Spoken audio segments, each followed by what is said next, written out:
A'udzu billahi minasyaitonir rajim. Bismillahirrahmanirrahim.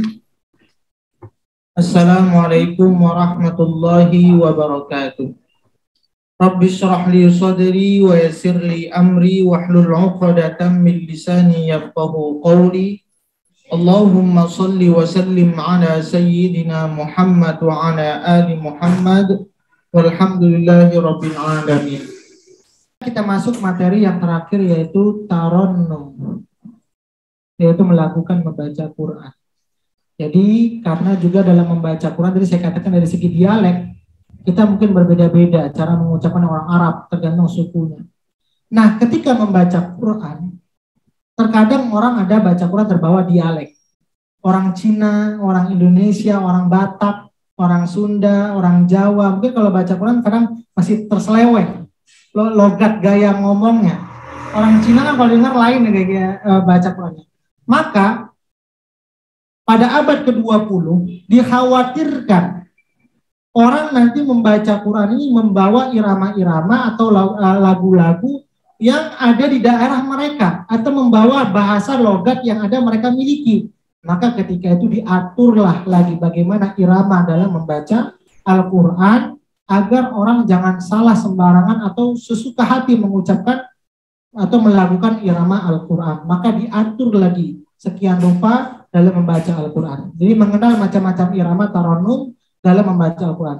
Dalil anjuran memperindah membaca Al-Quran adalah zayyinul Quran bi aswatikum. Membaca Al-Quran, hiasilah Al-Quran dengan suara kalian. Maka ini dalil untuk dianjurkannya bahwa kita harus membaguskan baca Al-Quran dengan suara atau melakukan.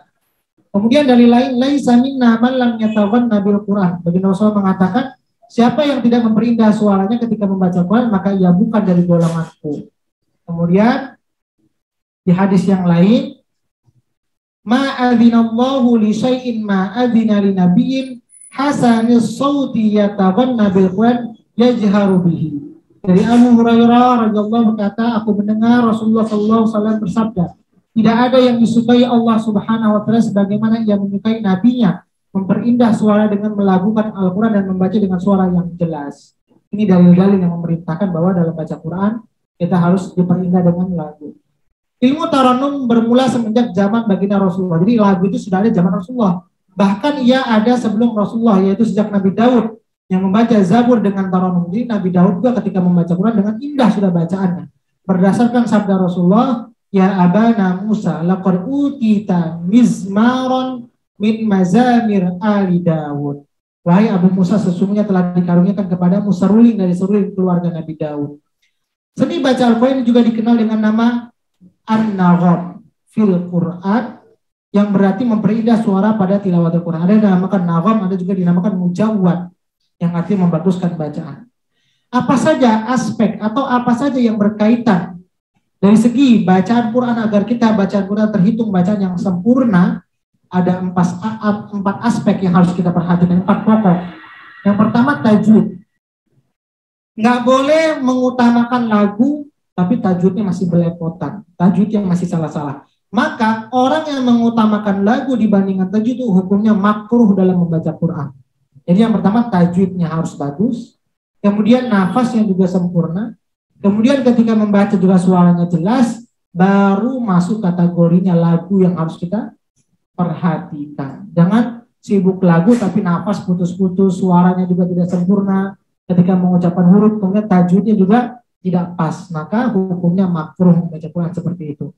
Aspek yang pertama tajwid. Tentunya dalam membaca Quran dengan irama tidak boleh lepas dari kaidah ilmu tajwid, di mana ilmu tajwid ini merupakan ilmu yang mengajarkan bagaimana cara membunyikan dan melafazkan huruf hijaiyah. Kemudian nafas, kemudian aspek yang kedua yaitu menggunakan nafas. Ini menjadi salah satu bagian yang terpenting dari seni baca Al-Quran. Sebab seorang qari pembaca yang memiliki nafas panjang akan terhindar dari waqaf yang bukan pada tempatnya. Jadi tidak terberhenti sembarang tempat. Kalau nafas panjang akan memungkinkan kita membaca atau berhenti di tempat yang sudah ditentukan. Tidak membaca dengan tergesa-gesa. Kalau orang nafasnya pendek kan tergesa-gesa agar nafasnya sampai. Tapi kalau yang nafasnya panjang maka dia bacanya lebih rileks dan tenang. Dan mampu membaca kesempurnaan dalam bacaan tersebut. Kemudian suara. Kemudian aspek suara yang ketiga itu penguasaan suara. Untuk suara umumnya pada 6 bentuk suara yang lazim ditemukan. Jadi dengan suara yang bisa mengatur suara, orang yang bisa mengatur suara itu biasa bisa menaikkan suaranya tinggi, rendah. Sehingga dalam melakukan Quran, kalau bisa menaikkan, menurunkan atau sedang, lagunya akan bisa jadi indah ketika dia bisa bermainkan suaranya dalam membaca Quran. Ada suara perut yang tergantung pada tekanan dalam perut dan membuat suara menjadi los dan pernapasan lebih pendek pada nada dasar. Ini suara perut. Kalau kita mengenal suara tenggorokan yang memiliki tekanan kuat dan bernada tinggi serta didominasi oleh getaran. Suara hidung ini sengau yang disebut kurang mencapai kesempurnaan. Jadi kalau ada orang baca Quran di hidung, A'udzubillah, itu dianggap dia tidak sempurna dalam baca Quran. Sebab suara ini berbunyi dari pusat dalam hidung yang membuat vokal al dan a kurang terbuka dan sempurna. Padahal huruf hijaiyah harus keluar dari tempat yang telah ditetapkan seperti dalam ilmu tajwid. Jadi bukan di hidung. Yang di hidung itu hanya khaysum saja. Jadi suara hidung ini kurang sempurna untuk baca Quran. Suara otak yang berasal dari kepala serta memiliki tekanan keras. Umumnya orang-orang yang memiliki jenis suara satu ini dapat disebut suara tenor atau tinggi karena suara mampu melengking hingga batas maksimal. Kemudian suara mulut ini yang memiliki segi vokal lebih sempurna karena mempunyai tangga nada rendah, sedang dan tinggi. Ini kalau orang baca dari mulut. Ini biasa kita juga dari mulut. Suara dada yang dinominasi oleh nada dasar atau bass. Ini suara atau suara satu ini tidak bisa sempurna di nada tinggi sebab ditekan oleh dada. Maka inilah jenis-jenis suara. Ini biasa dipraktikkan bagi orang-orang yang latihan pernafasan atau orang-orang yang pelatih menyanyi. Maka baca Quran juga seperti itu. Kalau ingin bisa tanda rendah, sedang atau tinggi, itu pakai suara mulut, itu lebih normal suaranya. Kalau dari segi membaca Quran. Kemudian aspek yang keempat yaitu penguasaan yang harus dikuasai dalam seni baca Quran adalah irama atau lagu yang digunakan. Dalam sejarah irama ini mengalami perkembangan yaitu pada masa abad 20, abad ke-20. Karena dia khawatirkan orang akan membaca Quran di luar dari yang sudah ketentuan-ketentuan pada masa Arab dahulu. Karena Islam semakin berkembang luas, dia khawatirkan nada-nada daerah atau logat-logat daerah itu masuk bercampur kepada irama membaca Quran. Maka ketika itu orang-orang yang berada di Mekah, orang-orang yang ahli Quran berada di Mekah memfokuskan untuk menentukan bagaimana irama dalam membaca Quran. Maka yang terkenal yaitu irama Makawi dan Misri. Jadi yang lebih fokus membahas atau mencari ilmu, memfokuskan bagaimana membahas ilmu tentang mengiramakan lagu dalam membaca Quran itu di Mekah dan Mesir. Maka namanya ada irama Makawi dan Misri. Inilah kiblat irama di dunia dalam membaca Al-Quran. Ada berapa irama tersebut? Kalau Indonesia lebih kiblatnya kepada Mesir. Ada 7. Bayati, Soba, Nahawat, Hijaz, Ros, dan Sika, dan Jiharka. Kemudian ada karakter-karakter lagu tersebut. Irama Bayati yang biasa banyak digunakan sebagai pembuka serta penutup ketika membaca Al-Quran. Dan irama ini juga yang paling banyak digunakan karena bergerak lambat dan ciri khasnya yang lembut serta meliuk-liuk. Irama bacaan Al-Quran ini dengan ciri-ciri, ini ciri-ciri tingkatannya. Jadi ada rendah, sedang, tinggi, kemudian balik lagi rendah, ini tingkatannya. Kemudian irama soba, bagaimana karakternya? Yang dimiliki irama ringan dan sifatnya agak mendatar. Karakter dari irama soba sendiri yaitu halus, lembut, dan memberikan nuansa penuh kesedihan sehingga mampu meningkatkan emosi pada setiap pendengarnya. Mungkin irama soba ketika kita baca dalam Quran, irama orang-orang atau irama tentang mendapatkan nikmat itu boleh dengan irama sedih, atau ada orang-orang yang mendapatkan azab, tergantung nanti bagaimana, atau kisah-kisah bisa kita bawa dengan soba. Atau irama nahawan lebih lembut dan syahdu. Hal ini membuktikan bahwa irama nahawan begitu menarik, menawan, dan mengasihkan karena kesahduannya. Irama ini cocok dilantunkan untuk ayat-ayat memiliki nuansa sedih. Nahawan, ini tingkatannya. Irama Hijaz yang tumbuh dan berkembang di daerah Hijaz. Lagu ini bersifat cepat yang memiliki irama ringan, cepat, dan lincah.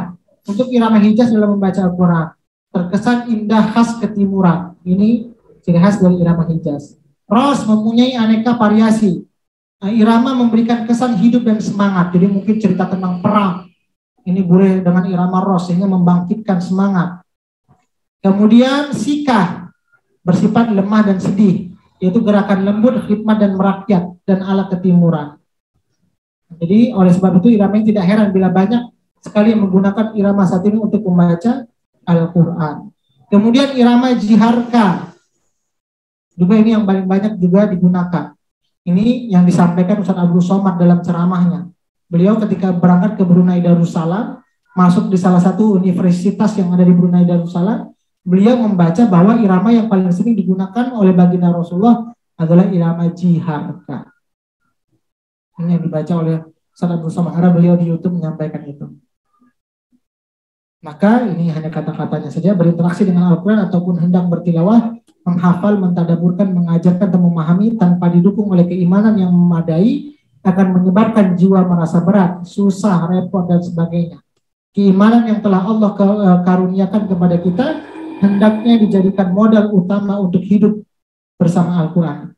Ungkapan-ungkapan fasimis yang keluar kita tidak mampu itu kalau bisa jangan diucapkan, karena itu akan mematikan atau mengurangkan semangat kita untuk belajar Al-Quran. Karena sebelum belajar sudah negatif kita ucapkan, maka itu menjadi penghalang kita untuk bisa dalam proses membaca Quran. Akrabnya orang-orang soleh terdahulu dengan Al-Quran seperti akrabnya generasi masa kini dengan handphone. Orang bisu ingin mentartilkan Quran. Orang tuli ingin mendengarkan Quran. Orang buta ingin melihatnya. Dan sekarang orang banyak binasa oleh gadgetnya. Ini kata Dr. Ahmad Isa Al-Masyarawi. Ini orang salah satu pakar Quran di Mesir. Orang sekarang lebih sibuk dengan gadgetnya. Kalau kita lihat orang dulu, orang bisu itu ingin berusaha baca Quran. Orang tuli ingin berusaha mendengarkan Quran. Orang buta ingin berusaha baca Quran. Tapi orang sekarang yang sempurna sebanyak sibuk dengan gadgetnya. Itu kata beliau. Kemudian kata-kata berikutnya, jika suatu keranjang terisi dari 30 butir buah anggur, untuk menghabiskannya perlu bertahap demi tahap dalam beberapa kali makan. Demikian juga dengan 30 juz Al-Quran, butuh langkah demi langkah disertai kesabaran agar terasa nikmat dalam proses belajar. Alhamdulillah Ibu semuanya sudah selesai materi kita. Silakan yang mau tanya dari awal hingga akhir dipersilakan. Baik, Alhamdulillah materi kita sudah selesai semua ya Pak Ustadz. Total ada 28 materi. Ya Pak Ustadz kalau tidak salah.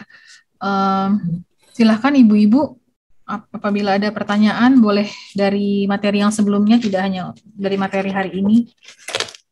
Ya, ini Bu Heni, bagaimana contoh irama tersebut? Mungkin kita tinggal klik saja di YouTube ya Bu ya. Di YouTube sesuai dengan nama yang 7 tadi. Irama Bayati, irama Hijaz. Nah, itu mungkin boleh kita ulang-ulang sesuai dengan tingkatan-tingkatannya. Yang selama ini kita praktekkan adalah irama Nahawan. Ini ada dari Ibu Yayu juga, Pak Ustadz, kitab Abu Amir dan kitab Abu Faun apa ya tadi Ustadz? Maaf tadi terlewat sepertinya. Gimana Ibu? Ada pertanyaan dari Ibu Yayu, Pak Ustadz, kitab Abu Amir dan kitab Abu Faun apa ya tadi Pak Ustadz? Tadi kelewat katanya.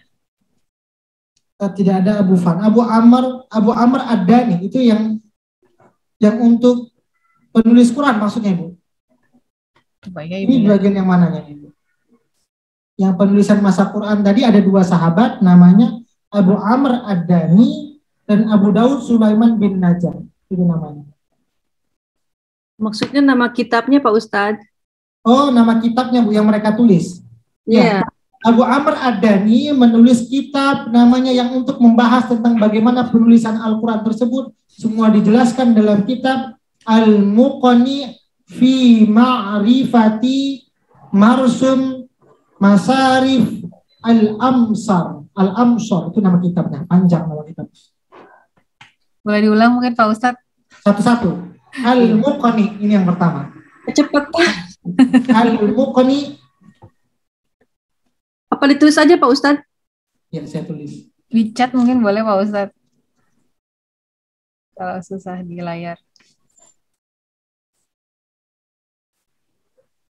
Yang pertama Abu Amr Ad-Dani, nama kitabnya lambat dan sering Al-Muqni.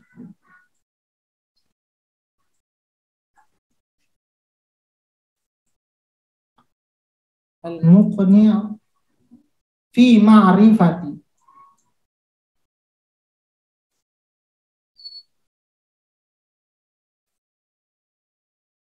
Fi ma'rifati.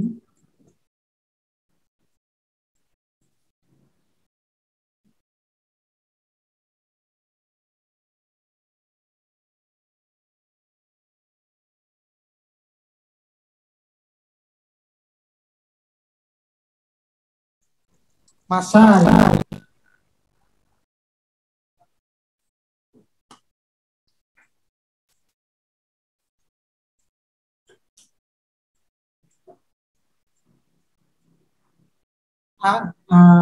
as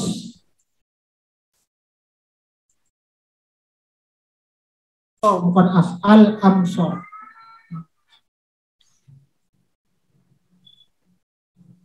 Al-amsar.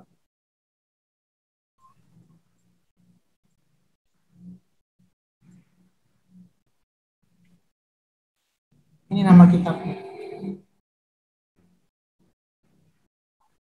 Jadi dalam kitab ini membahas kenapa Abu Amr Ad-Dani dia harus pakai alif mat, sedangkan yang lainnya tidak, seperti Abu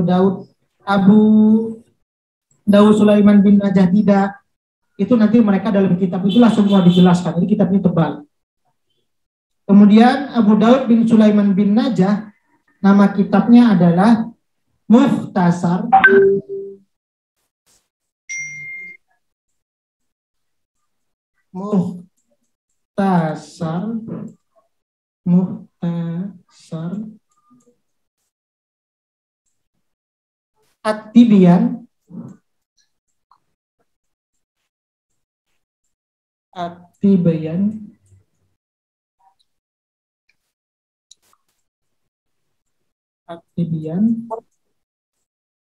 At-Tibyan li hija'i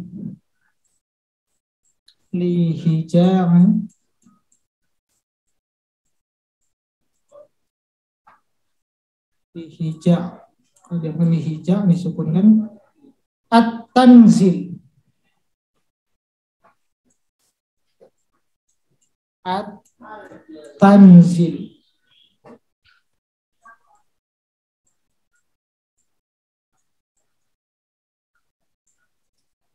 ini nama kitab yang membahas kenapa Abu Dawud Sulaiman bin Najah mengambil seperti tadi perbedaan-perbedaannya, dia pakai alif khonjariyah. Itu semua dijelaskan dalam kitab tersebut. Bagaimana kaedah-kaedah penulisannya. Yang pertama, Al-Muqni fi ma'rifati marsum masarif al-amsar. Yang kedua, Mukhtasar At-Tibyan lil hija' at-tanzil. Itu nama kitab. Ini dari chat juga masih ada Pak Ustadz, dari Ibu Neti. Assalamualaikum Pak Ustadz, mau tanya, jika kita membaca Al-Quran sesuai dengan tajwidnya, tetapi jika kita sholat dalam membaca surah, jika tajwidnya salah, apakah sholat kita sah? Begitu juga dalam membaca doa. Terima kasih Pak Ustadz. Iya, kalau Al-Fatihah otomatis karena dia rukun, sholatnya tidak sah. Maka ini harus kita perbaiki, karena soal Fatihah itu rukun dari sholat, kita harus baik baca Qurannya. Nah, bagaimana kalau kita dalam sudah belajar masih belum baik? Itu insya Allah karena memang kekurangan kita. Tapi kalau seandainya dia sudah tahu baca Al-Fatihahnya tidak benar, dia nggak mau belajar, maka itu bisa mengantarkannya baca sholatnya bisa tidak sah, karena Al-Fatihah bagian dari rukun. Tapi kalau seandainya dia dalam proses belajar ingin terus memperbaiki Al-Fatihahnya, maka sholatnya tetap sah. Nah, bagaimana dengan surah-surah yang lain? Karena dia bukan bagian dari rukun, maka tidak membatalkan sholat. Itu kalau surah-surah yang lain.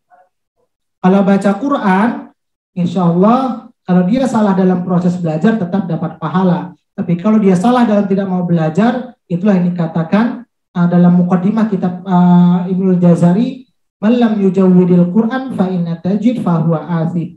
Barang siapa yang baca Quran dengan tidak menggunakan tajwid dan dia tidak mau belajar untuk mengetahui bagaimana cara Quran yang baik dan benar, fahuwa athim, maka dia akan bisa berdosa, mendatangkan dosa. Seperti itu.